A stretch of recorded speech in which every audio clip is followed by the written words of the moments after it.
In the studio now, we've been joined by the presidential spokesman, Yusuf Keketoma, to talk on the importance of President Julius Maada Bio's visit to Qatar, Rwanda and France, among other things. Good morning and thanks for joining us. Good morning, Fibian. Thanks for having me. Good morning, Lambrana, and good morning, Sierra Leone. How's the office of the presidential spokesman? It's always an opportunity, a privilege to serve, and then to work with the president who is very passionate about development, passionate about our country. It's an inspiration, and you learn a lot. There are challenges that you take on board, more especially now with the social media politics and, you know, the challenging times with the pandemic, the COVID, the global disruptions of fuel and everything. So what it does across the world, it's put governments on a lot of pressure and responsibilities. And I think we really should the opportunity. But also when you have a president who is very caring, he thinks a lot about Sierra Leoneans, he thinks what we can do now. It's an inspiration. So you wake up every morning, you want to go to work, and you want to serve the people of this country because it's a privilege to serve. Now let's talk about the president's trip. 3 countries back to back. The purpose of the trips? Well, I would start by saying normally with overseas trips, they are categorized into 2. So you have trips which are made purely to deepen bilateral relations. And you have other trips which are made for statutory meetings. So for instance, we are there by virtue of our country being members of those multilateral agencies. So whether it's Commonwealth, it's UN, it's ECOWAS, you know. So with the first trip to Qatar, it was born out of so when we went to COP26, the Minister of Foreign Affairs, Professor David Francis, had a brush by with the Emir of Qatar. And because of that brush by, the Emir of Qatar expressed interest, and he was very impressed with what the president has been doing in Sierra Leone. And he said that it would be good for him to pay a state visit to Qatar where they can further that relationship. And that was how it was born. So we went to Qatar, we were received by the Emir of Qatar. And when we were in Qatar, we had specifically 2 different types of engagement. So the first was at the bilateral level between the president and the Emir of Qatar, where they discussed a lot of things. So one of which was to make sure that how do we strengthen the relationship between Sierra Leone and Qatar. For instance, probably whether you explore having embassies, like for instance, so Qatar, they have an embassy in Liberia, but also how do we make sure that we explore trade and investment opportunities. There are a lot of challenges countries have, but I think one thing that came out of it was that throughout the meeting with the Emir of Qatar, it was always saying, in 4 years, you have done so much in education. In 4 years, you have done so much in the protection of the rights of women. In 4 years, you are chairing the APRM or the AU, you know, which means that Sierra Leone has changed, you know, because before now, you used to hear Sierra Leone about the most corrupt states, the Ebola-affected country, you know. So the branding is doing well for the president and Sierra Leone as well, you know. But above that as well, in that meeting, they also made sure that they are going to focus on agriculture and mining, which I think is important. So we also had the Minister of Agriculture who held a further bilateral relationship, and they signed 6 agreements whilst we were there. So that was at the bilateral level. And then on the trade and investment level, because normally with these meetings, when you go there, you also see, okay, how do you position Sierra Leone to have more foreign direct investment to your country? Because these are people who have a lot of resources, and they want to see where opportunities are there. So in the meeting, the president... And this is something the head of the Chamber of Commerce of Qatar said we've not taken advantage of. You know, Qatar is one place the president has visited most often since he came to power. And when he was talking, I read this story online, he was saying the trade between Qatar and Sierra Leone is still very low. Is this something we've not been able to take advantage of? Not really, because we've only visited Qatar once in April 2018. When I think that was the first state visit we ever did. But you know, with these countries and people who have resources to spend, and that is why sometimes presidents make those visits, you know, because you have to get the commitment at the highest level, at the presidency level. Because imagine somebody has, let's say, $50 million US. they want to come and invest. They will not just rely on what they see on Google or what they rely on just probably a minister will say. But when you have a commitment from the presidency level to say that, okay, we are open for business. We have a National Investments Board where you can come. It's a one shop. You can do many things. You know, that commitment, we can protect your profit or you pack it back to your country. It's very important. You know, so we had with the Qatari Chamber of Commerce. We had with the Qatari Investment Authority. You know, so what happened in all of those meetings was they praised President for what he has done in the private sector reforms, like for instance, the National Investments Board, but also they said that they are now going to start sending teams to come to Sierra Leone. Because what normally happens with most of these investors, they normally send advanced teams. They come to your country, they look at the taxation ecosystem, they look at what you've done in terms of reforming the private sector, and then explore opportunities, and then they take it back. So in all of those meetings, I think that was expressed, but they were also impressed with what we've done. But added to that as well is that Qatar and Sierra Leone has a synergy on education, because they're also quite big in terms of what they're doing for education. So there's what we call the Education Above All Foundation, which obviously is part of the Qatar ecosystem. So we went to the Qatar Foundation, and the president had a meeting with the CEO and one of the board members. And it was in that meeting, they also praised President a lot about education. But then they committed that they are going to make sure that through the Education for All Foundation, they are going to now support about 45,000 children, you know, who are out of school to go back to school. And the reason why it's important is that, yes, we have free quality education, but there are a lot of other reasons why children may not go to school, you know, whether because some of them, parents have not accepted for them to go to school because they are selling in the market, they are selling children, you know, so all of those things. So what they are now doing is to make sure that they have a program where they now specific target on those children which are out of school and see how they can take them back to school. So I think on the whole, I think it was very refreshing. Keketoma, every time the president makes a trip, it does cost the country a certain amount for, you know, the logistics, basically. And we do have ambassadors in some of these countries. Explain why the need for the president himself to make those trips when we could possibly use our ambassadors. Well, like I said, two things. Firstly, at certain level, okay, you have to get the commitment for foreign direct investment at the president's level, the highest level. Because we don't have an embassy in Qatar. We have an embassy in Kuwait, which is covering Qatar. Now, what would normally happen is that it's about traveling back and forth. But this was the president making a visit on the invitation of the Emir of Qatar, because of all the things he said the president has done in terms of education, protection of women and rights, and all what we're doing in terms of the reform of the Security Council. So he has been so impressed with what the president did in 4 years, and then he said, okay, the last time he came was in April 2018, okay? It has been a while. Come back, let's see how do we make sure that we strengthen this relationship. Come back and let's see how do we discuss now specific things. That's why I made mention about the issue of now on the agriculture and also mining, and they're having further discussions on things, what they can do. But then it is easy normally for these ambassadors who are there to pay this visit. But at the state level, there are certain things that you have to discuss which only the president will be able to do.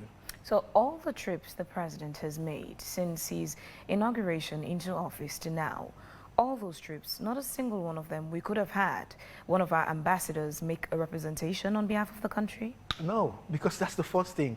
In fact, I'll give another example. As recent as this weekend, you know, the ECOWAS, they had an emergency meeting on the constitutional transition in countries like Mali, Burkina Faso, which the president did not go. So what happened was the president had to send the High Commissioner in Ghana to represent him there. So, which basically tells you that where he knows that we are time bound for him not to go, you know, he make those conscious efforts, those conscious decisions for people to represent him. But where he also knows that there are strategic interests, you know, in those meetings, it goes there. So, for instance, there are many times we've gone to, for instance, in Washington, you know, during those meetings, he will normally hold lots of bilateral meetings along the side. But during those bilateral meetings, we'll be able to probably engage the IMF or the World Bank or the GP or many institutions who would make commitments that will benefit Sierra Leone. So I think for him, every tip he has to make is a tip that is strategic.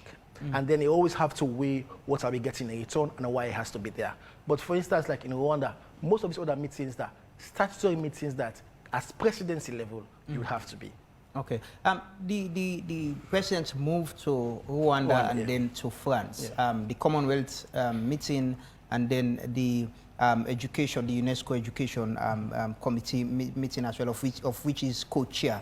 But from Qatar, what are the benefits we're getting from these other two meetings? What's the essence of it? So like Phoebe was asking that, even with France, the Minister of Education was there. Why couldn't he represent the president? So like I said, there are certain meetings that presidents would have to go by the nature of either the statutory level or him having a responsibility. So let me start with Commonwealth. Okay. Now, Commonwealth was a statutory meeting, which means that it would have to go as head of state because his colleagues were there.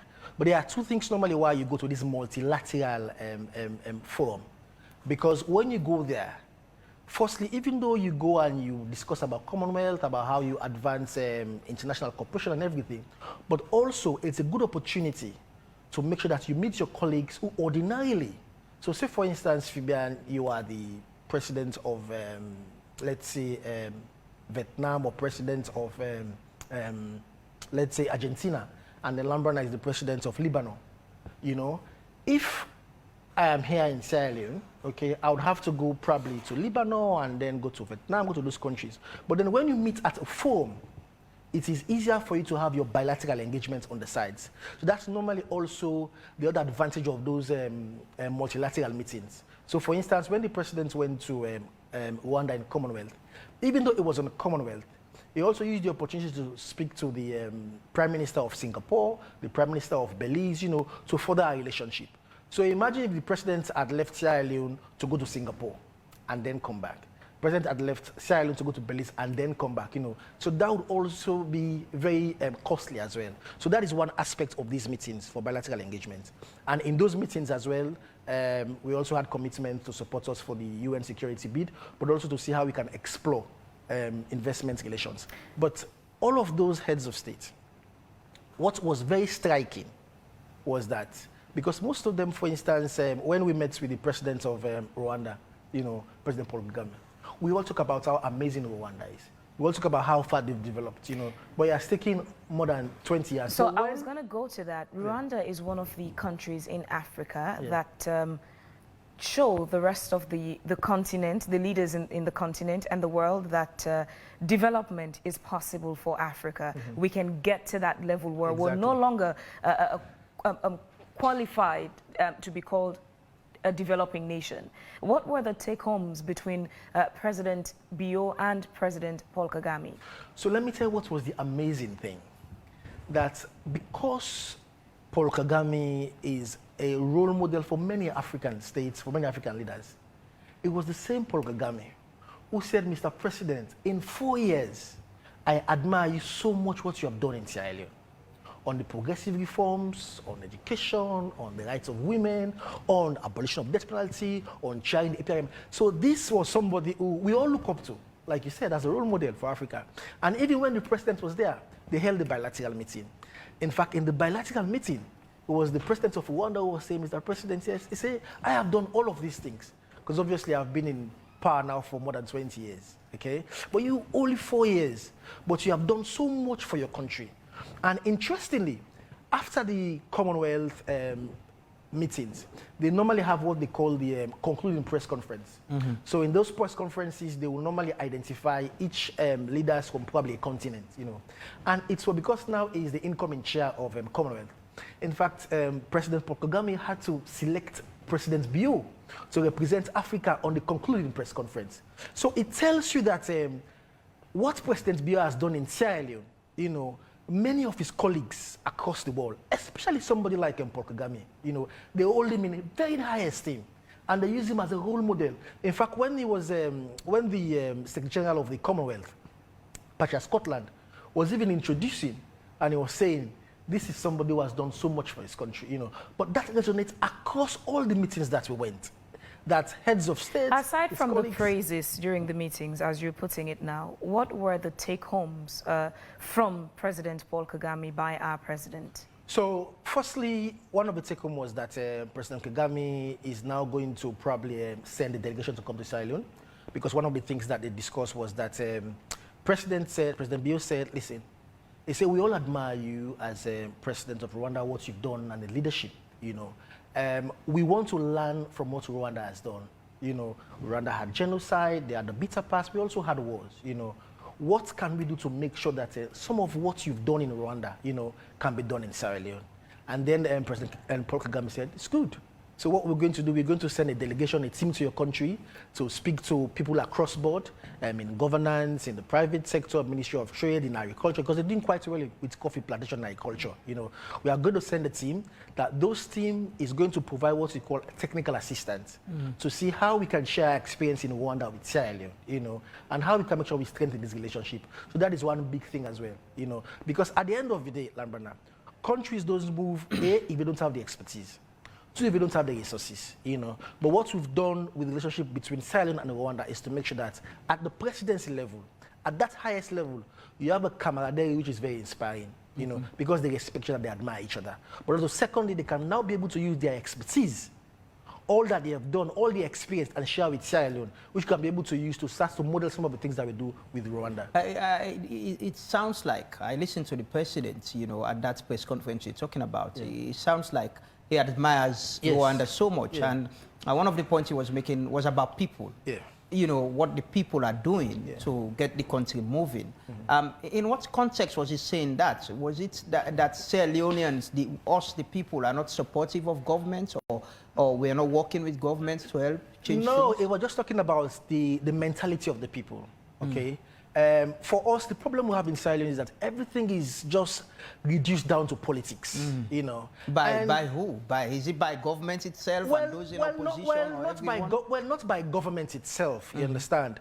Sometimes by the opposition party. So, for instance, the government itself plays politics. No, but what I wanted to say was that you talk about the concept of the people. So I'll give you an example. For instance, the Bintumani conference that was held for peace consolidation, you know, which was a platform where we would thought ordinarily everybody would have gone, and then we do a. But the people went. It's just few people, few politicians who didn't go. I'm giving you an example.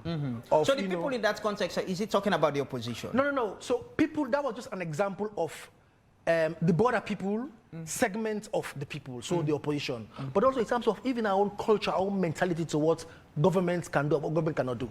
So for instance, Sierra Leone people, you know, want to say this is government property, okay? People don't take it serious, they don't respect it, they don't value it because it's government property, you know. But in those countries, even the culture of work, the culture of being productive, the culture of being positive, the culture of supporting your leader. Because we hold elections every 5 years. And every 5 years when people go to the polls, they go to the polls to cast their votes. After elections, we'll finish, we'll move on, you know. And we believe that when we begin to inculcate that culture of saying that not every day is election, not every day is politics, you support government. I always say this to people. Not every time what the government will do, government will get it right, so government has the monopoly of wisdom to everything, you know. But that culture of making sure you obey law and order, that culture of making sure you don't fan chaos, that culture of making sure if obviously we have rules and regulation, you know, making sure how do we make protests, demonstration and conflict. If you don't satisfy those conditions, you don't go to the street. Those are all part of the culture that we should inculcate. Because at the end of the day, I always say this, there is time for election, there is time for development. And we should spend more time to chat and discuss and come together about how we develop our country. Because 5, 10 years, 15 years, these are years of our lives, okay? That if we lose them, we lose 10 years of our lives. Okay. So, but what presidents will do in those 10 years would have impact on the lives of many people. Okay. So whether it's free education, for instance, now, across the country, you have kids in Kabbalah, in Makeni, in Falaba, factory-rich areas. The school feeding programs. Hundreds of thousands of kids are benefiting from it.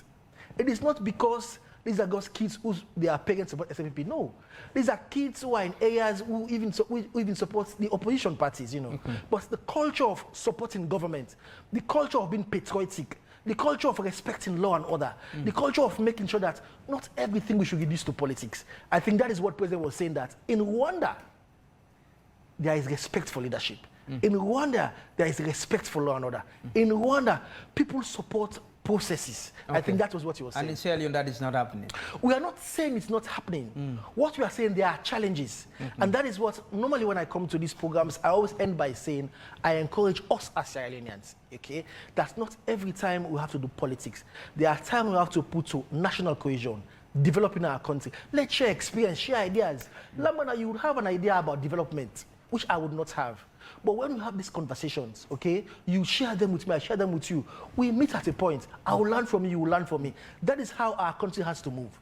It could be argued again that in such countries like Rwanda, it's also credited to the leadership. Yes, but we're doing marvelous. Our leader is great. Okay, our leader is great. And like I said to you, you know, when you go to those multilateral settings, so let me even take you to Paris. Now, the SDG 4 high-level steering committee, this is the highest body the UN has formed dedicated to education. For the fact that in 4 years, they can appoint and choose President Bill out of all the heads of states in the world to chair that steering committee, it says a lot about how the world sees the president, about how the world values the president, and the respectability. But it does not only stop at that, but its vision about what he can add. And in fact, when we went to the breakfast meeting, the UNESCO executive director, she said clearly, because she's also co-chair, we are here and we are happy to have the president of Sierra Leone to share with the world what Sierra Leone has done in education. And believe me, Lambana, where you sit, you understand, you have goosebumps.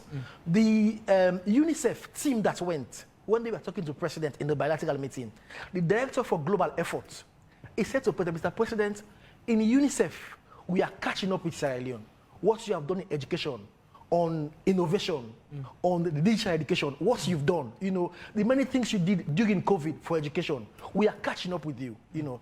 And these are things people say because they read, they know, they have teams here, they look at it. But we are Sierra Leoneans. Sometimes we overlook those things, but these are big things. So like going back to Fabian, there is respect for the president because he's done a lot of things. Keketoma, one of the most celebrated presidents as well in recent times in Africa is Magufuli of blessed memory. Yeah, in under 4 years, Magufuli transformed Tanzania with not a single loan under his tenure, but yet he was able to make such a huge impact in 4 years. Now, bringing that to Sierra Leone, President Bio made several huge commitments during the campaign period leading to his election. And then now in office, depending on who you're talking to, there are still concerns from several quarters, and not necessarily opposition members, but citizens as well who have not even gotten to the point of deciding where to throw their weight when it comes to politics. What does the president do when he hears all of these things? Other presidents doing so much, cries of his citizens saying, oh, you've not done X, Y, Z, there's still corruption here and there, there's still X, Y, Z. What does the president do on a normal day when he's in office and there are all these things happening? So I'll start by saying that the world is a different place compared to 4 years ago, okay? I always say this. So when we went to Putloko and we... Magufuli died last year, just to mention. Yes, but that's what I'm saying. But Magufuli also had opposition members who were saying in Tanzania, okay, that there were a lot of things he was not doing right. Lots and lots of them. Because everywhere in the world, I mean, in the great United States of America, you will speak to people, they will have their concerns they will raise about President Biden. You go to the UK, they will have concerns they will raise about Prime Minister Boris Johnson. So all leaders across the world, even in Rwanda, we were in the press conference when the lady who was representing the BBC, he was asking questions about human rights claims, asking questions about detention and many things. So, in a sense, every leader, every president, every head of state, okay, faces those things. But let me tell you what President Bill offers. President Bill offers to this country a leadership that is genuine, passionate, and cares about Sierra Leone. Okay? There are many things we said we are going to do. Most of the things, we've done them. Like free education. We've done it. For over 50 years, okay? We had the 55 years, we had the seditious libel law, okay, for journalists. President after president, but he said, no, I'm going to repeal it. The law to abolish death penalty, okay? Now, we have increased electricity across Sierra Leone. There are many communities before now which never had access to electricity, but now they have water. You will see many reports are coming. But one of the major things you spoke about to handle is the bread and butter issue, the economy of people, their livelihood. That I think is the most paramount of every other person. That is what they care about. How do they live? How their well-being is taken care of. Yes, and I think that the most paramount thing you're not talking about. No, but we are talking about it because that is what why you just mentioned are just legal reforms and education. Because when I was going forward, you interjected. I was going to continue. I started by saying the world is a different place. Okay, from 4 years ago. Many things have happened, and it is a context that we have to discuss. Because if you don't discuss this context, you just think that 4 years when we took up office, the world is still like the same place. No, it has changed. We had COVID. COVID affected many nations, including our nations, okay? It took away a lot of things from us. It gave us a lot of economic burden and challenges, okay? And then we had the war in Ukraine. These are contexts we have to talk about. But in the midst of that, let me say. There are countries where COVID killed more people than us, where it affected them more than us, but they're moving. They're moving beyond No, but tell me. They built institutions. They built institutions that reacted to whatever is happening. But what the point I'm making is, what I'm asking is, what are the actions government is taking to address some of these issues? These are things that will happen. Yes, they are natural. Yes, but what I'm saying, tell me which country in the world, okay, for the past 2 years, the inflation has not gone up. Yes, but which country? But they have things that they do to address those things. And these are things that we've done. So I'll give you, for instance, what we've done. When we came, when the COVID hit, okay, what happened? We realized that what we needed was to have enough commodities in the market, availability of commodities, okay? Because what was important was to make sure that these are things that people should have access to. So what we did was $50 million US, we gave to the private sector, which encouraged business people to import more commodities to this country. What have we also done? We have also made sure that taxes on rice and flour and many of those things, we're taking them off. That is the bread and butter issue. Because when the President had a meeting with the business people, he asked them, he said, we are doing all of this. He said, but it is not translated to the people. And then they'll work on it, okay? And then what have we also done? We have also made sure that at the height of COVID as well, we had the emergency cash transfer, which we're still doing now. In fact, in the budget that was sent, okay, there was this cash transfer program, which basically means that we are going to increase the people who are beneficiaries from 35,000 to almost 70,000. Is it that you're not doing enough that could create the desired impact in the lives of people? No, because people have insatiable demands. They always want more. And I understand that, okay? Because let me tell you, like I said to you, all around the world, in the UK, the inflation is 40-year high. In US, it's almost 40-year as well, the same thing. So, but what we are saying is this, that as a government, we are taking concrete actions. That was why we even went to do the emergency budget. Because we realized that there are many things that, because things have changed, we also have to change. You know, when President Bio came to power, you know, he announced that those orders, which spoke about traveling, you know, organizing conferences, cutting down some incentives to people in public service and the civil service as well. At a time like this, you mentioned, we've been talking about this, that you inherited an economy that was on life support. At a time like this that things are so difficult, is the president thinking about going back, you know, to what he started with? You know, those things that could reduce some of the expenditures in government or within government to cushion some other areas? Well, there are many things the president obviously is thinking that there are many things we're doing. That is why, like I said to you, these are thought processes that obviously that we're taking through. And then nothing is off the table, okay? But what is more important for now, like you always said, these are not normal times, okay? One of the major problems we had is about availability of fuel, the fuel scarcity, okay? it has been triggered by reasons and things out of the government's control. Okay, but some government officials have been saying it's sabotage too. Well, there are times, obviously, when there is sabotage, because, for instance, you saw yesterday the Minister of Trade and Deputy Minister, they were out, because sometimes you have fuel stations who would normally stock fuel, but obviously they're not selling to people. And like I said, so it comes back to the culture of the people. So when President Biya was saying in Rwanda that the people are supporting the leadership, supporting government, supporting the country, okay, that was what he meant. How could you imagine that you have some fuel stations who would have fuel, and then they close down, they are not selling to people, okay? That's not about government. It's about giving people their own mentality, about understanding that these are difficult times, these are trying times, but you cannot hoard fuel, you cannot hoard foreign exchange. The people are even hoarding foreign exchange. So what's happened? Government had to give millions of dollars to the OMCs to make sure that we support them to import fuel, okay? Because people are holding foreign exchange. When we had the redomination, the currency, many people were crying it down. Many people were saying, oh, it would not work, when people were very negative, you know, but so far so good, okay? Because what it's saying is that, you know, there are times when, trying times, people have to rise above sabotage, okay? People have to see our country, see Sierra Leone and see your Sierra Leone as somebody who think, because of your effort, you can benefit. Why do people have to go to the market and people are just raising prices up? Why? You know, so it's about the culture of our people.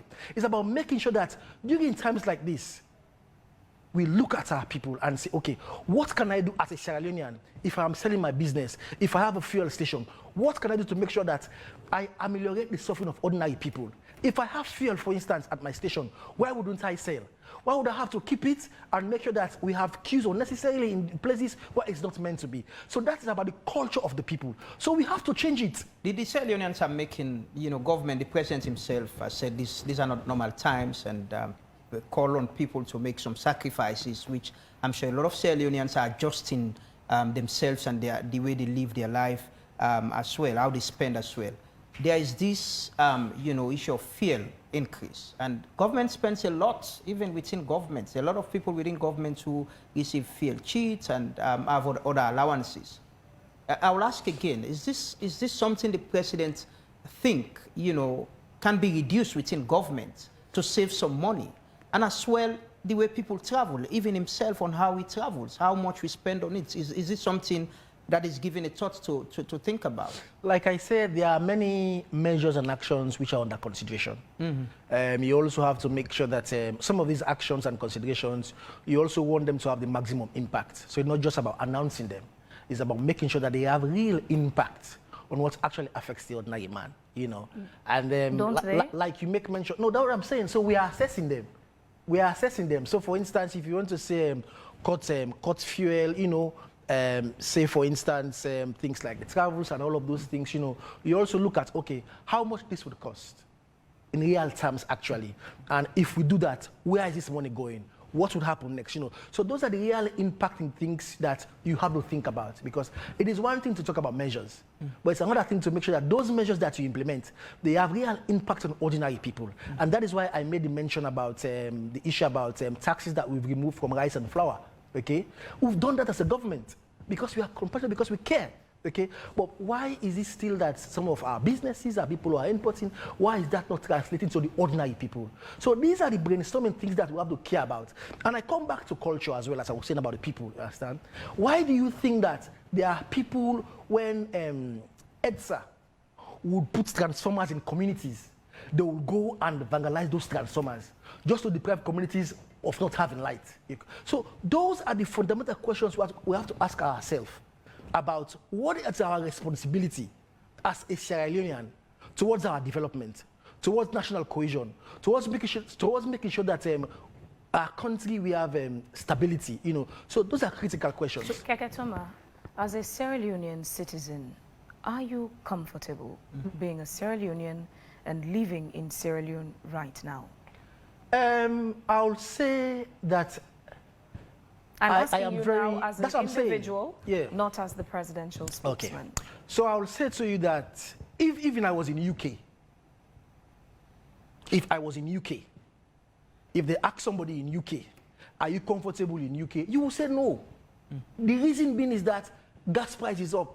No, but I'm asking food price is up. No, I'm coming. I want minimum wage in the UK I want to lay a premise, okay? That even if I was not in Sierra Leone, they ask any citizen in any country in this world, even in Rwanda, they ask a citizen, are you okay at this material point in time? When the price of fuel is up, when inflation is up, any country you will say, no, I am not okay. Because that is the nature of the human being. Because we want things to be better, because we aspire our lives to be better. So in Sierra Leone, anybody you ask, they will say, yes, they are challenged, I'm not okay. I am not okay, not because of the makings of the government, but because there are things which are out of government's control. The war in Ukraine, we don't have control. The COVID, we never had a control. And are there things governments can do? Of course, yes. But government can only do things with respect to the resources government has. Because, say the for government instance, is constrained with resources? Very constrained. Lamana, don't you think if our country, Sierra Leone, the president, we have so much resources, don't you think that we will just keep the price of fuel at 10,000 euros? We will continue to subsidize for the rest of our lives? We will. Keketoma. Because at the end of the day, no, let me learn. Because at the end of the day, you answered the question I asked you. Yeah. I was very specific. As a Sierra Leonean yourself, now not speaking as the presidential spokesman, are you comfortable being a Sierra Leonean and living in Sierra Leone? I've just answered your question. And the answer to the question is that whether I am in Sierra Leone, whether I'm in Sierra Leone, I am in UK, or I am in US, anywhere in the world, wherever I am, if somebody asks me, are you comfortable? No. Because... So you're not comfortable living in Sierra Leone presently? That's what I'm saying. Wherever you are. They'll ask you, are you comfortable? No. Is the president because at the end of the day, no, but let me land. This is important. Let me land. Because at the end of the day, even if you are in UK, you are in Rwanda, inflation is up, the price of fuel is up, the price of basic commodities are up, you will not be comfortable. Because the nature of human being, we aspire for our lives to be better. We aspire for things to be better. So in these challenging times, even president, he will tell you that the way the country is going now, ordinarily, do you think if there was no Ukraine, there was no COVID, we would not have gone to further place and more development? Of course we would have. Because these are things which obviously are affecting us. I'm sure that the president, being your boss, doesn't just, have that boss and employee relationship. I presume there are times when you have an opportunity to have privileged conversations, correct? Yeah, of course.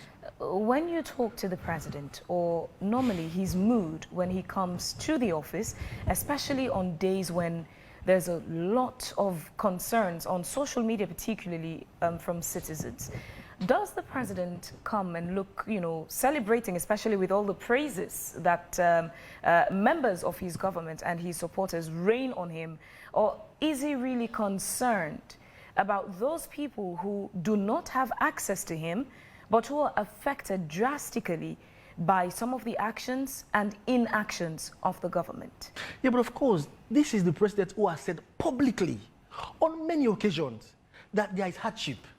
And he knows that. This is the president who has admitted, yes, that people are saying the ground dry. Yes, the ground dry. He has admitted it. And he has admitted it and given you a reason why it's doing that.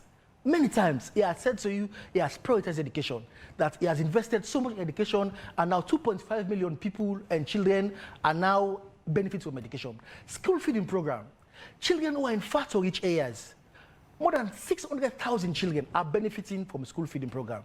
So definitely, this is the president who sits in office and knows that, yes, he wants to do more. Dr. Samabanya recently says the president should speak to the people. Suri Fofana, in an article in the Global Times as well, believes same. Is the president ready to speak to the people? And their point is to give the people some confidence, to let them understand what is happening. Lamrana, the president was elected by the people. And he will cherish every time to speak to the people. Okay. When we came from Paris, okay, immediately, we went to the pilgrims. He spoke to them. So at every time he wants to speak to the people. A national broadcast. Of course, he will always want to speak to the people. Is that something he's thinking about? He has always thought about it. He always thinks about it. Is that going to happen pretty soon? Is that something that will happen soon? That is part of our consideration. He's thinking about it, okay? But like I said to you, it is not just speaking to the people. Because when the president speaks, it's not just Keketoma speaking. It's just a Lambrana speaking. It's the president of Sierra Leone, okay? And he's always good in telling people about hope, about optimism, what government has done, what government intends to do, and how we'll make sure we'll get there. Because even himself has always said, these are not normal times. We need to take messages, but I want to ask you this quickly. Is the president concerned about current human rights issues, specifically the police and the Inspector General of Police? Let me read quickly what the UN Special Rapporteur on Freedom of Assembly and Freedom of Association says. And in his tweets, he said, I'm concerned about reports related to yesterday's arrest and detention by police of a number of people, mainly women, who demonstrated against the cost of living. I urge the states to immediately release those detained and to guarantee their access to justice. I remind the government of its obligation to guarantee the right to peaceful assembly, whether planned or spontaneous, and regardless of the organizers' registration status, authorities should facilitate peaceful assemblies. I mean, it's unfortunate with the UN rapporteur because he's speaking out of context. He's not inside, he does not understand our laws and nothing. You just don't get spontaneous protests. That is not what our law says. So when he talks about spontaneous protests, it's just probably unfortunate. So is the president concerned about these things that are happening globally? No. This is at the UN level. But that's what I'm saying. But even at the UN level, it is also important that he has to brief himself properly. He has to understand about Sierra Leone and the context. It's not just to write on Twitter. That is not enough. He has to know about our laws. He has to make sure he educates himself. Okay, people in Sierra Leone do not do spontaneous protests. Our law is clear. The Public Order Act of 1965, Section 17, subsection 1 is very clear that when you want to do a procession, you give notification to the police, and the police, by subsection 2 of Section 17, the police, the IG, would have to reply to you to either disallow the protest or allow the protest and gives you conditions. Those are conditions which must be met. And therefore, if you, as a citizen, you understand our law, you know what is operating, you will not just go to the streets and then you protest, because this is law and order. This is about law enforcement. And also, at the same time, it also means that even if you write to the police, okay, you also have to ensure that you wait for the response of the police.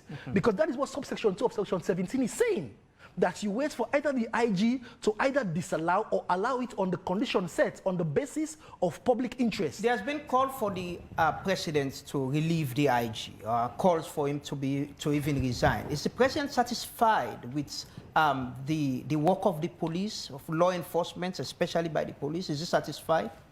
Sierra Leone Police is an institution, okay? It is not a Sierra Leone Police created under SLPP. They have institutional challenges, okay? There are different ways they would approach human rights, okay? There are different ways they would approach law and order. But it's an institution which is also reforming. They are doing trainings, okay? And it's the same Sierra Leone Police also. You have police officers most times who are also at the end of citizens. Sometimes you see normally videos of police officers who get attacked and everything. So it's a difficult job. Do I think Sierra Leone Police would obviously need to do more for human rights? Of course, yes. Is the president satisfied so far with human rights issues within the police and the work of the way the IGP that he appointed is dispensing his work? Well, there have been concerns. From the presidency? Yeah, of course there have been concerns. Okay. Or concerns about human rights, okay? About, obviously, what could be done better and the aspirations and what we're doing, okay? But let me tell you, where the police is now and what they're doing now, okay? It's an institution that all of us have to support. Because at the end of the day, police is about law enforcement agency. Police is about law and order, okay? Yes, I mean, for many people, okay, they have opinions about the IG. But I will always say again, to be the IG of police at times like it's a difficult job, it's challenging. Okay. Because at the end of the day, okay, when, as an IG, you see, for instance, videos of police officers being attacked by citizens, okay? It goes to your core, because these are people you have a responsibility of, okay? Keketoma, so the point I'm saying is, challenging as it seems, it's still not rocket science. The concerns that have been coming up by the public is the institutions responsible for policing the police itself. And I know, yes, the police is under the office of the vice president, but at the presidency, are there efforts to pay attention to this and get the right institutions in charge of policing the police to effectively do their work. Because in as much as you make references of, you know, police officers who have been assaulted, if you're doing a ratio, there are less of those as compared to instances, videos of police using excessive force on citizens. But that's what I'm saying. The police is an institution. It was not created under SLPP. What are the efforts of the presidency? No, I'm coming. Let me build the foundation. It was not created under SLPP. It has been in existence for years. Under the APC, we had lots of things that police were doing and everything. But the point I am saying is, are there been concerns about the way they execute human rights issues? Of course, yes. And are those concerns be taken into consideration? Of course, yes. There is the police council. They look at all about those things. When there are allegations, we have the Independent Police Complaints Board. They look into these investigations, you know. But these are challenging times. Okay. And that is why I was saying, okay, that even us as citizens, we also have to make sure that we respect the law and order. Let's take we support police as well. Let's take a few messages. We need Lamana, to just before we take those messages, I know Remy is all set with sports. There's a call by the Human Rights Commission that the holding facility, Benghazi, violates human rights in the country, and also it's against some of the treaties Sierra Leone as a country have signed up to. Is the presidency looking into this? Those are part of all the concerns that have been raised. The Human Rights Commission is an institution of the state, okay? Those are all concerns they are looking into. Those are all things, obviously, when you talk about reforming the police, there are many things we'll have to do, okay? The police is not going to transform overnight, but they are doing a challenging job. But also as citizens, we also have to make sure that we respect the police. We also have to make sure that we respect law and order. Because when the law says that you have to notify the police and you receive by order from the IG, whether you are disallowed or allowed to go to the street, you obey that. We'll take few messages, very few. The first one from Dauda Tarawali says, Lamana, please tell Keketoma that President and members of his cabinet should cut down on their travels and also on non-essential meetings in luxury hotels. James Amos Kagbo says the president can never be concerned about human rights issues.